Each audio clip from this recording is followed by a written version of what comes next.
নরসিংদীতে প্রতিদিন বাড়ছে ডেঙ্গু রোগীর সংখ্যা। গত সপ্তাহ থেকে ক্রমশ তা বাড়ছে।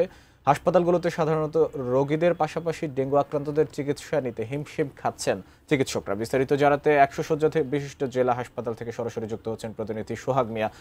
সোহাগ, এর আগে আমরা নারায়ণগঞ্জের ডেঙ্গু পরিস্থিতির খবর জানছিলাম এবং সেখানে আমাদের প্রতিনিধি জানাচ্ছিলেন যে এত পরিমাণ ডেঙ্গু রোগী হাসপাতালে ভর্তি হয়েছে, চিকিৎসকরা হিমশিম খাচ্ছেন সেবা দিতে।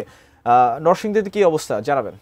প্রতিদিনই বাড়ছে ডেঙ্গু আক্রান্ত রোগীর সংখ্যা এবং এই সাধারণ রোগীদের পাশাপাশি ডেঙ্গু আক্রান্ত রোগীদের চিকিৎসা সেবা দিতে গিয়ে এখানকার চিকিৎসকরা হিমশিম খাচ্ছেন এবং এখানকার যারা রোগী স্বজন রয়েছেন তারা বলছেন যে ডেঙ্গুর জন্য আলাদা করে কোনো ওয়ার্ড না থাকার কারণে রোগীদেরকে ডেঙ্গু আক্রান্ত রোগীদেরকে সাধারণ রোগীদের পাশাপাশি চিকিৎসা সেবা নিতে তাদেরকে হিমশিম খেতে হচ্ছে। তবে হাসপাতাল কর্তৃপক্ষ বলছে যে পর্যাপ্ত পরিমাণ সালান, ওষুধ এবং কিট থাকার কারণে তাদের চিকিৎসা সেবা ব্যাহত হচ্ছে না। আমি রয়েছি এই মুহূর্তে রয়েছি নরসিংদী 100 শয্যা বিশিষ্ট জেলা হাসপাতাল। এখানে বিভিন্ন ওয়ার্ড করে আমরা দেখেছি যে রোগীরা ডেঙ্গু আক্রান্ত হলেও তাদের মধ্যে সচেতনতার বালাই নেই।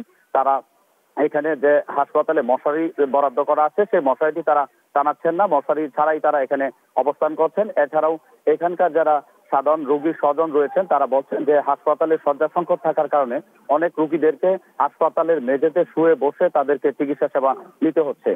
এখানকার নরসিংদীতে এই পর্যন্ত জানুয়ারি থেকে এখনো পর্যন্ত প্রায় 911 জন রোগীর ডেঙ্গু আক্রান্ত হয়ে চিকিৎসা সেবা নিয়ে তারা বাড়ি ফিরেছেন এবং নরসিংদী জেলাতে বিশেষ করে এই জেলা হাসপাতালে 35 জন এবং সদর হাসপাতালে 10 জন, মনোজি স্বাস্থ্য কমপ্লেক্সে 3 জন এবং রায়পুরা স্বাস্থ্য কমপ্লেক্সে 3 জন, মোট 51 জন রোগী ডেঙ্গু আক্রান্ত হয়ে চিকিৎসা সেবা নিচ্ছেন।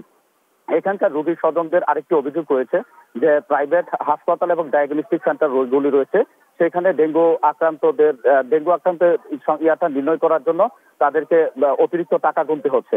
তবে সিভিল সার্জন বলছেন যদি এই অভিযোগটি সত্যতা পাওয়া যায় অবশ্যই ওই ডায়াগনস্টিক সেন্টার এবং হাসপাতালগুলোর বিরুদ্ধে অবশ্যই আইনগত ব্যবস্থা নেওয়া হবে। এই ছিল নরসিংদী থেকে ডেঙ্গু আক্রান্তের সবশেষ খবর।